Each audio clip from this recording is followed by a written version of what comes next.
अपने आप को प्रभु के चरणों में समर्पित कर दो, अपने कर्मों को प्रभु के चरणों में समर्पित कर दोगे, बच जाओगे, माया के प्रहार से बच जाओगे। प्रभु कहते हैं जो शुभ शास्त्र के विधान के अनुसार कर्म किया गया और अशुभ जो शास्त्र के प्रतिकूल आचरण बन गया है, वो भी सब मैं संभाल लूंगा, तुम केवल मेरी शरण में हो जाओ, तुम्हें नहीं भोगना पड़ेगा। भगवान कह रहे हैं। अगर बुद्धि ही खराब है तो भगवान की बात समझ में कैसे आएगी। कितना बढ़िया कृपा करके भगवान हमें उपदेश कर रहे हैं। अगर शास्त्र प्रतिकूल भी आचरण हो गए तो तू चिंता मत कर, मेरी शरण में आ जा। अनंत माताओं जैसा दुलार लेकर प्रभु, पर अपने लोग ऐसे मूढ़ हैं, ऐसी मलिन बुद्धि है कि इस बात को हम समझते ही नहीं। मैं कर लूंगा, मैं सुखी हो जाऊंगा, मैं अभी तक ये किया है आगे भी ऐसा करूंगा। व्यर्थ का अभिमान पतन का मार्ग पुष्ट करता है। श्री भगवान कह रहे संन्यास योग का तात्पर्य होता है भगवान के चरणों में समर्पण करना, अर्पण करना। जब सब कुछ तू मेरे को अर्पण करेगा तो तू मुक्त हो जाएगा, जीवन मुक्त, और जीवन मुक्त परमानंद का अनुभव करता है। ये फल है। तत्कुरुष मदर्पणम, जो भी तू कुछ कर रहा है, यत करोषि, मेरे को अर्पण कर दे। बचा रहे हैं भगवान, बच जाओ। कर्म दोष, कर्म बंधन, जन्म मृत्यु, इससे बिल्कुल बचने का उपाय भगवान बता रहे हैं। पर इतनी मलिनता है हमारी बुद्धि में कि अभी सुनेंगे फिर भूल जाएंगे। अर्पण करने की भावना ही नहीं बन पा रही। एक स्थिति आती है जिसमें अर्पण करने का भी भाव नहीं रह जाता, क्योंकि अर्पण करने वाला ही नहीं बचा तो क्या अर्पण करें। वो एक स्थिति है, इसे बुद्धिवाद से लेकर के ना चले, नहीं तो स्थिति नहीं प्राप्त होगी, केवल बातें रहेंगी। हमारी स्थिति है शरीर में, शरीर संबंधियों में, भोगों में। देख लो तो आपको अभी ये अनुभव करना चाहिए कि अभी अहंकार है, देहाभिमान है, कर्तृत्व भोक्तृत्व भाव है, तो समर्पण वृत्ति में आओ। हर कर्म प्रभु को समर्पण करो, हर क्षण प्रभु को समर्पण करो, प्रभु के आश्रित हो जाओ। श्री भगवान कह रहे हैं हमारा सबके प्रति समभाव है। समोहम सर्वभूतेषु न मे द्वेष्योस्ति न प्रियः ये भजन्तु माम भक्त्या मयि ते तेषु चाप्यहम्। बहुत अमृतमयी बात श्री भगवान कह रहे हैं। समोहम सर्वभूतेषु, मैं बराबर सब में विराजमान हूं, चाहे जड़ हो, चैतन्य हो, पापी हो, पुण्यात्मा हो, कोई भी हो।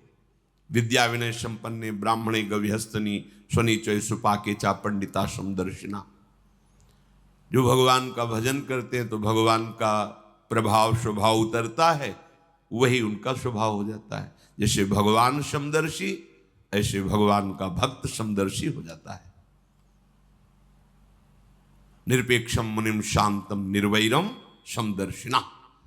यहां भगवान समोहम सर्वभूतेषु, स्थावर जंगम, पवित्र अपवित्र, देवता मनुष्य, कोई भी, सब में भगवान समान रूप से विराजमान है। न मे द्वेष्योस्ति न प्रियः, मेरा कोई द्वेष का पात्र नहीं है और न मेरा कोई प्रिय है। ये भगवान का सिद्धांत है। आगे की जो बात कह रहे हैं वो बहुत मीठी बात कह रहे हैं। मेरा स्वभाव है समदर्शी, ना कोई मुझे प्रिय है ना कोई अप्रिय है, ना मेरा कोई द्वेष का पात्र है ना कोई प्रिय पात्र है। पर ये भजन तो माम भक्त्या, जो मुझे भाव से बजते हैं मैं पक्षपात ले लेता हूं उनका। ये खास बात है। बस बस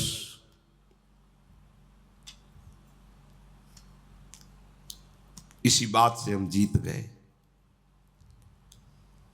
अगर केवल हिसाब हो तो हम कभी भगवत प्राप्ति नहीं कर सकते, कि तुम जो करोगे वही तुम्हें मिलेगा, तो हम कभी भगवत प्राप्ति के लायक ही नहीं हो सकते। भाई ये बात हमें जिता देती है।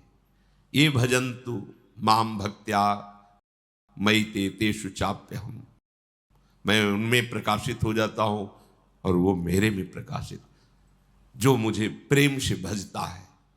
अब प्रेम है कि नहीं ये तो पता नहीं, पर प्रभु के सिवा और कोई है नहीं। वही जीवन है, वही हमारे सब हैं। राधा राधा राधा, इससे जीत गए।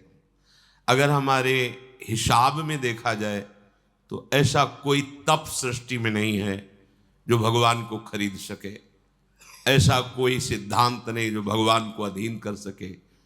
जैसे मां मेरा बच्चा है ऐसा मान करके हर समय आंतरिक दृष्टि रखती है, जरा सा भय उपस्थित होने पर आगे खड़ी हो जाती है, ये तो एक अंश का वात्सल्य है, वो वात्सल्य समुद्र है।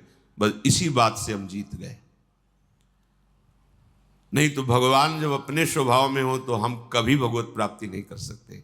भगवान का स्वभाव क्या? समोहम सर्वभूतेषु न मे द्वेष्योस्ति न प्रियः, मेरा कोई प्रिय नहीं है और कोई अप्रिय नहीं है। फिर तो हमारी बात नहीं बन पाती। अगर हमारी बात बनी है तो उनके दुलार से बनी है। उनका दुलार कैसे अनुभव में आया? कैसे आता है? अपनापन करने से। मेरे प्रभु जैसे भी है हम आपके हैं नाथ, अब आपके सिवा हमारा कोई सहारा नहीं।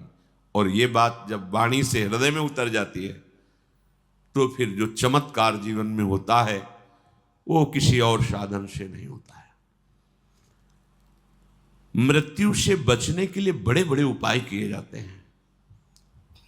जब हार हो जाती है उपायों की, तब ये बात ध्यान आती है कि है कोई ऐसा जो मुझे बचा सकता है।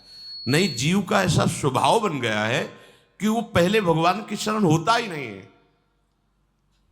वो जब तक हार नहीं जाता तब तक भगवान की शरण नहीं होता है। ये पक्की बात है, ये स्वभाव है उसका।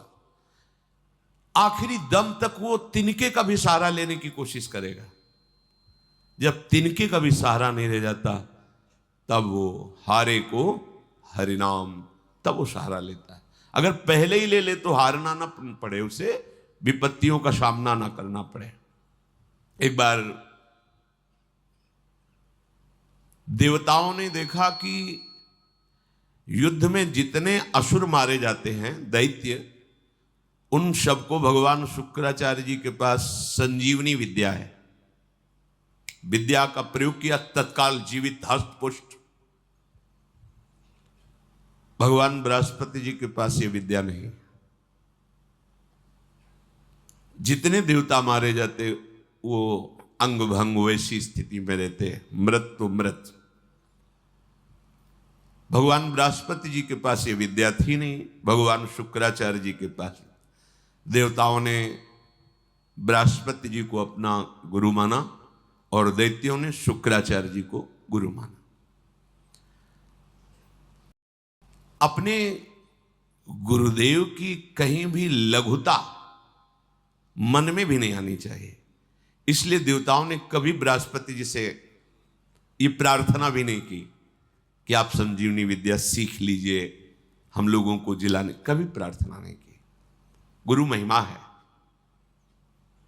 पर उनके बड़े पुत्र का नाम कच्छ था। उनसे बात की कि आप हमारे गुरु पुत्र हैं और हमारे ऊपर सबसे बड़ी संकट की बात है कि कोई साधन नहीं है जिससे हम अमर हो सके। और शुक्राचार्य जी के पास साधन है, संजीवनी विद्या। कोई भी असुर नहीं, जो भी मरा उसको तत्काल जीवित कर दिया। अगर आप जाएं भगवान शुक्राचार्य जी के पास और शिष्यत्व स्वीकार करें और उनको प्रसन्न कर लें तो आप अधिकारी हैं, आपको वो संजीवनी विद्या दे सकते हैं एक जीवन को जिलाने के लिए। अपनी जो परा विद्या है ये जन्म मरण का चक्र ही रोक करके श्री जी के पास प्राप्ति कराने वाली ये पराविद्या है। जिनसे संजीवनी विद्या प्रकट हुई है उनकी भी संजीवनी है हमारी लाडली जो। जय श्री हरिवंश मदन सर जर्जर विथिकित श्याम सजीवन मूली। दिव्य प्रमोद रस सार निजांग संग पीयूष बीच निचय रविसेचयंती कंदर्प कोटि सर मूर्छित नंद सोनु संजीवनी जयति कापि निकुंज देवी। ये जो अपने पास विद्या है ना ये परा विद्या है। करोड़ों संजीवनी विद्या इसके समान नहीं, क्योंकि हमारी लाडली जो अनंत ब्रह्मांडों के ईश्वर भगवान श्री कृष्ण की भी संजीवनी मूरी है। संजीवनी जयति कापि निकुंज देवी। देवराज इंद्र ने जब हाथ जोड़ करके प्रार्थना की, बृहस्पति भगवान के बड़े पुत्र कच्छ अभी 9 किशोर अवस्था को प्राप्त हुए थे, उन्होंने कहा कि आप सब हमारे सम्माननीय हैं और आप हमको हमारे पिता बृहस्पति के समान आदर दे रहे हैं। अब हमारा कर्तव्य बनता है आपकी रक्षा करना। हम जा रहे हैं पर बड़ा संकटपूर्ण कार्य है, क्योंकि कोई भी दैत्य बर्दाश्त नहीं करेगा। हो सकता है मेरी मृत्यु भी हो जाए, पर आपके हित के लिए मैं मृत्यु का भी वरण कर लूंगा। जो संत स्वभाव के होते हैं उनका प्रभाव यही होता है कि वो अपनी हानि करके दूसरे का परम लाभ करना निश्चित करते हैं, और जो अशंत स्वभाव के होते हैं वो दूसरे की हानि करके अपना लाभ सोचते हैं। कच्छ ने सब देवताओं को आश्वासन दिया, अगर जीवित रहा तो संजीवनी विद्या लेके ही आऊंगा, और ना जीवित रहा तो फिर बात अलग है। इसमें परहित की भावना बहुत जोर की। परहित की भावना जहां होती वहां भगवान रक्षा करते हैं। स्वसुख वांछा जहां होती वहां आसुरी भाव होता है, राक्षसी भाव होता है, फिर वहां